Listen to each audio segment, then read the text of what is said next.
মই চহৰত মামাৰ ঘৰত থাকিছিলোঁ।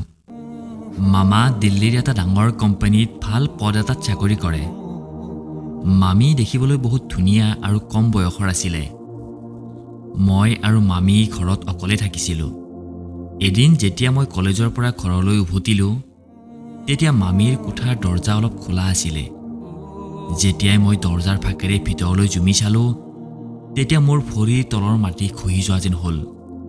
কাৰণ মামীয়ে বন্ধুসকল, কেতিয়াবা আমাৰ নিজৰ চকুকে বিশ্বাস কৰাটো কঠিন হৈ পৰে, আৰু সেই মুহূৰ্তটো মোৰ বাবে তেনেকুৱাই আছিলে।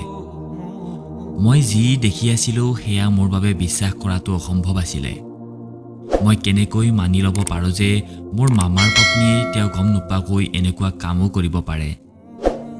মই দৰজাৰ ওচৰতে থিয় হৈ আছিলোঁ, আৰু মই এইবিলাক দেখি মোৰ মূৰটো ঘূৰোৱা যেন হৈছিলে।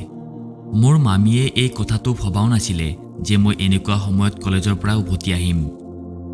মোৰ হঠাতে পেট বিষ হোৱাৰ কাৰণে কলেজৰ পৰা 10 বজাতে ঘৰলৈ উভতি আহিছিলোঁ।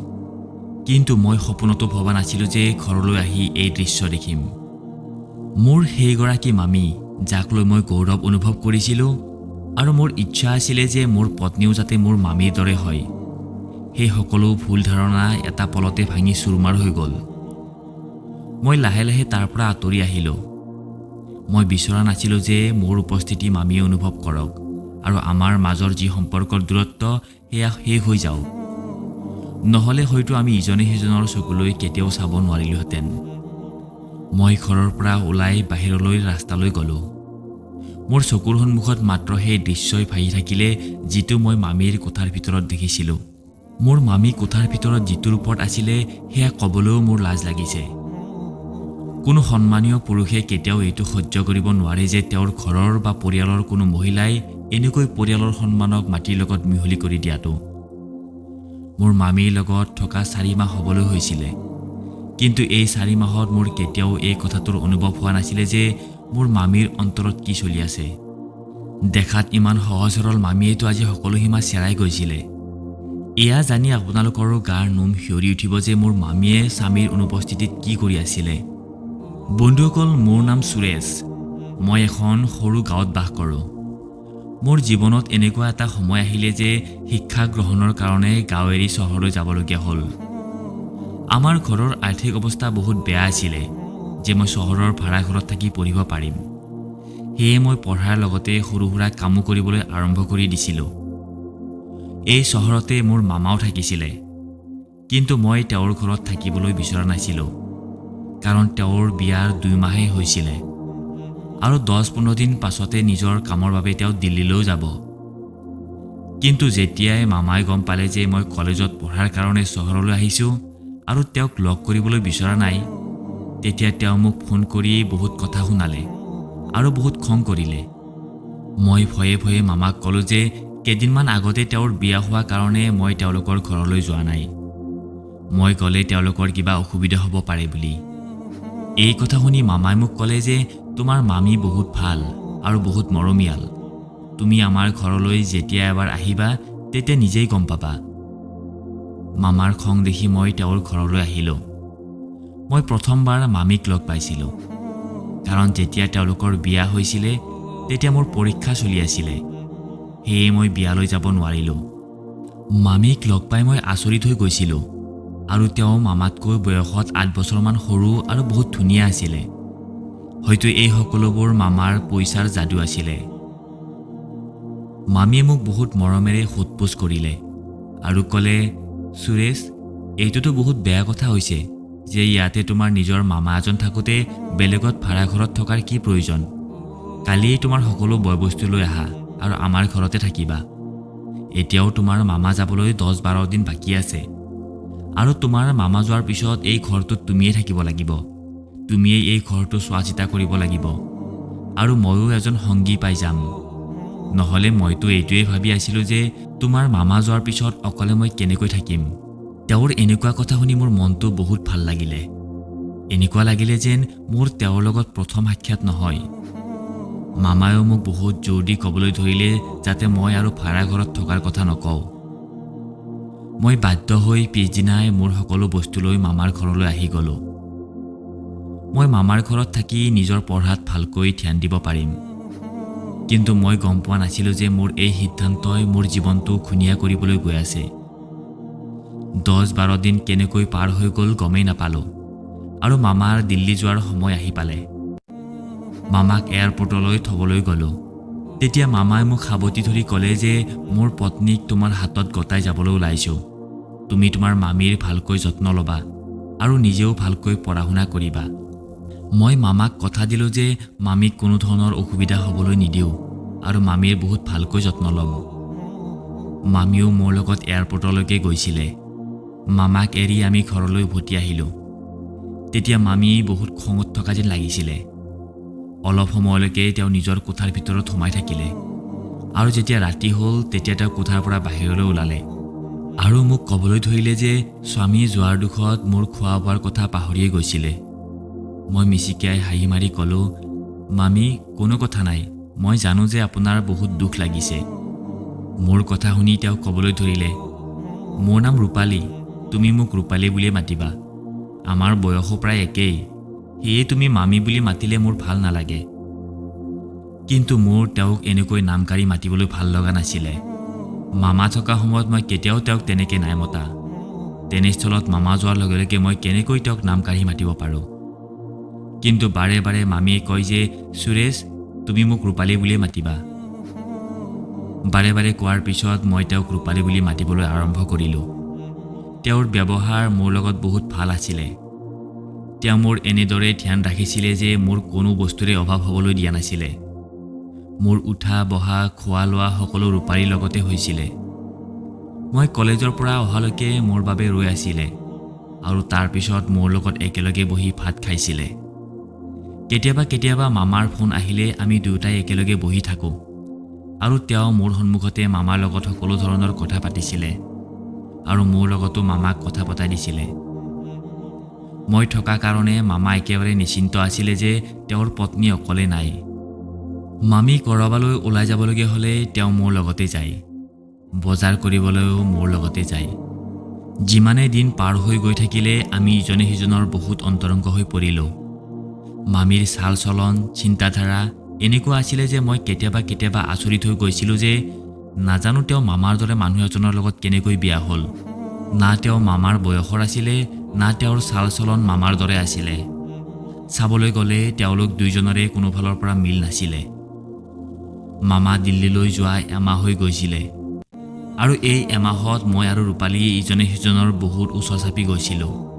এদিন মোৰ কলেজৰ দুজনমান বন্ধু কিবা কামত ঘৰলৈ আহিলে আৰু তেতিয়া ৰূপালীক দেখি তেওঁলোক আচৰিত হৈ গ'ল।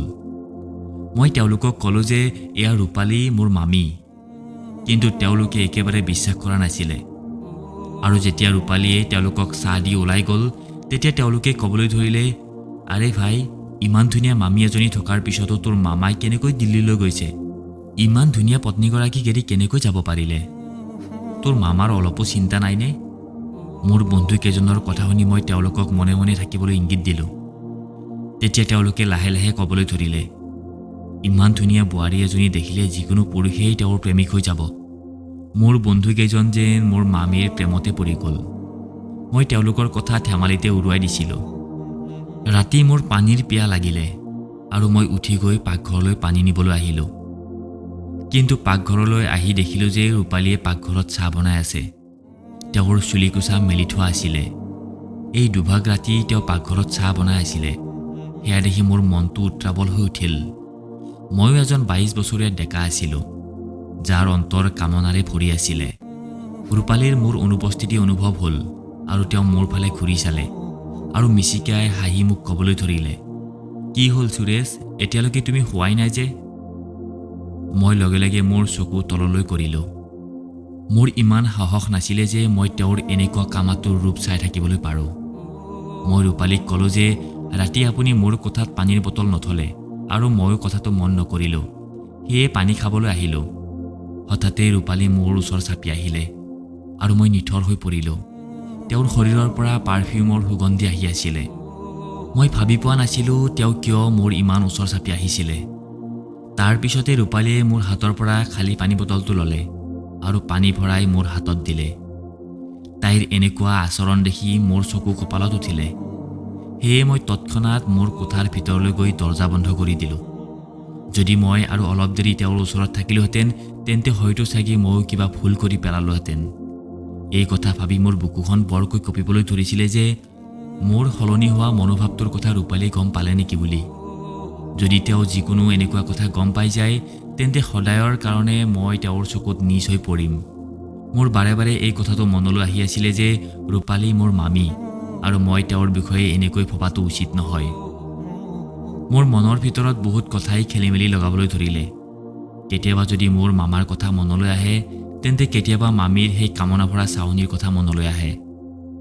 মোৰ পৰীক্ষা ওচৰ চাপি আহিছিলে আৰু মই নিজকে ৰূপালীৰ পৰা আঁতৰাই পঢ়াত মন দিছিলোঁ। সেই নিশাৰ পৰা মই নিজকে ৰূপালীৰ পৰা নিজকে বহুত দূৰলৈ আনিছিলোঁ। মোৰ বন্ধু এজন প্ৰায়ে পঢ়িবলৈ আমাৰ ঘৰলৈ আহিছিলে। ৰূপালীয়েও আহি আমাৰ লগতে বহিছিলে আৰু বহুত কথা বতৰা পাতিছিলে। তাই নিসংগতাৰ চিকাৰ হৈছিলে। কেতিয়াবা কেতিয়াবা মোৰ মামাৰ ওপৰত বহুত খং উঠে যে তেওঁ ৰূপালীক নিজৰ লগত লৈ যাব লাগে বা তেওঁ ইয়াতেই কিবা কাম আৰম্ভ কৰিব লাগে। নিজৰ পত্নীক এনেকৈ অকলশৰীয়া কৰি এৰি যোৱাটো ভাল কথা নে বাৰু? কিন্তু মামাৰ দিল্লীৰ চাকৰিটো বহুত প্ৰয়োজনীয় আছিলে। মামায়ো অকলে দিল্লীত থকা বহুত বছৰ পাৰ হৈ গৈছিলে। ঘৰলৈ আহি চলাটো তেওঁৰ কাৰণে সম্ভৱ নাছিলে। যেতিয়াই মোৰ বন্ধুকেইজন পঢ়িবলৈ আমাৰ ঘৰলৈ আহে তেতিয়াই ৰূপালীৰ লগত খুব হাঁহি ধেমালি কৰে। মোৰ বন্ধুকেইজনৰ মামীৰ লগত ভাল বন্ধুত্ব গঢ়ি উঠিছিলে। মামীয়ে নিজেই মোৰ বন্ধুকেইজনক কৈ দিছিলে যে তেওঁলোকে ইয়ালৈ আহি পঢ়িব লাগে, তেতিয়া তেওঁৰ মনটোও ভাল লাগিব। আমাৰ পৰীক্ষাৰ প্ৰস্তুতিও আৰম্ভ হৈ গৈছিলে আৰু কলেজত ক্লাছো বহুত দেৰিলৈকে হৈ আছিলে। মই লগাতকৈ বেছিয়েই ব্যস্ত হৈ গৈছিলোঁ। ৰূপালীয়ে প্ৰায়ে এই কথাটোত আপত্তি কৰিছিলে যে মই আগৰ দৰে তেওঁৰ লগত কথা নাপাতোঁ, তেওঁক বাহিৰলৈ ফুৰাবও নিনিওঁ। মই তেওঁক কথা দিছিলোঁ যে পৰীক্ষাৰ পিছত মই তেওঁক শ্বপিং কৰাবলৈ লৈ যাম।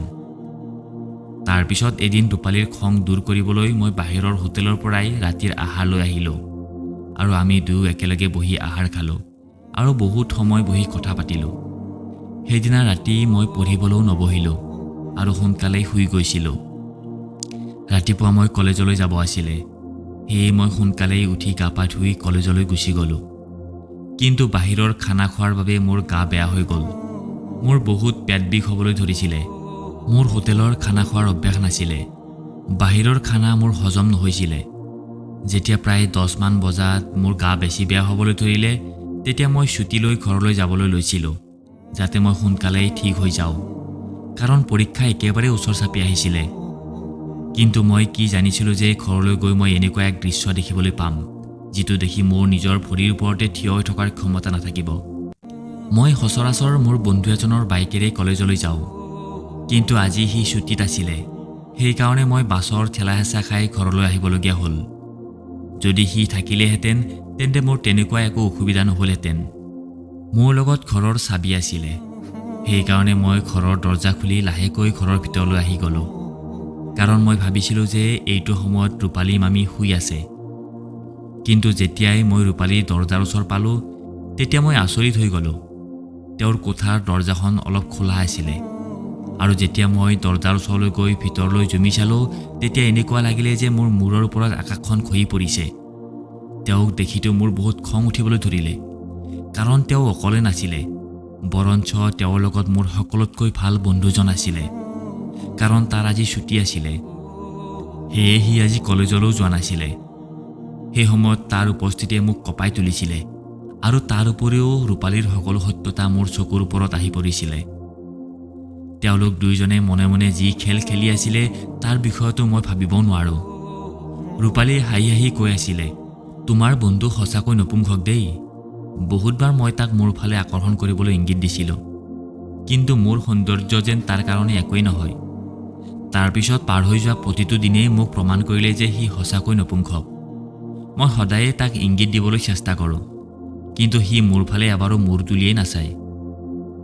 তেতিয়া মোৰ বন্ধুজনে হাঁহি হাঁহি ক'বলৈ ধৰিলে, কোনো কথা নাই ৰূপালী, তুমি মোক পালা, এতিয়া মই তোমাৰ সকলো দুখ দূৰ কৰিম, তোমাৰ সকলো ইচ্ছা পূৰণ কৰিম।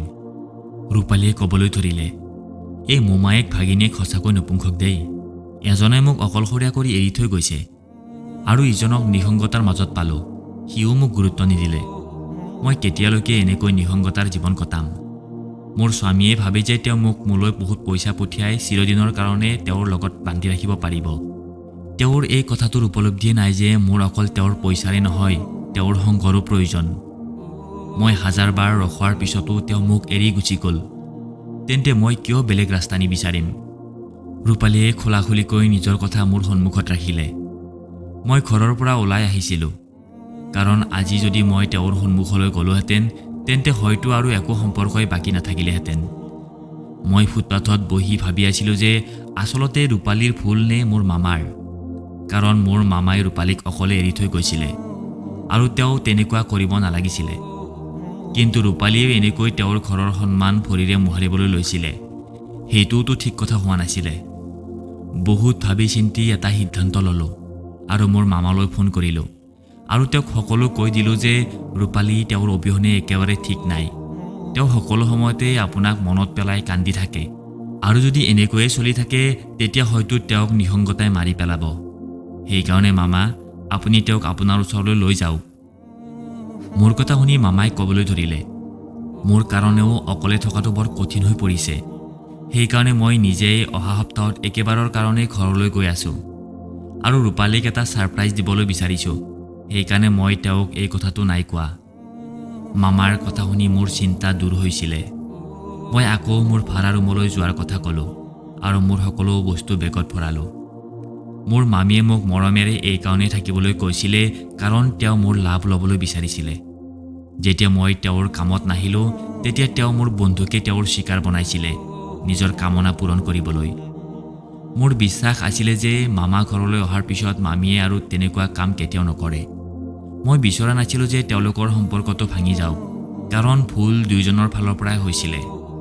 সেইকাৰণে সকলো সত্যতা মই মোৰ অন্তৰৰ ভিতৰতে দবাই ৰাখিলোঁ আৰু মামা অহাৰ পিছত নীৰৱে মই মোৰ ৰুমত থাকিবলৈ গুচি গ'লোঁ। তেন্তে বন্ধুসকল, আপোনালোকে কি ভাবে? মামীয়ে মামাক বিশ্বাসঘাতকতা কৰি ভাল কৰিলে? আপোনালোকৰ মতামত কমেণ্ট কৰি জনাব। বন্ধু বান্ধৱীসকল, কাহিনীটো কেনেকুৱা পালে কমেণ্ট কৰি জনাব। ভাল লাগিলে লাইক কৰি সকলোকে শ্বেয়াৰ কৰিব আৰু চেনেলটো প্লিজ ছাবস্ক্ৰাইব কৰি দিব। ধন্যবাদ।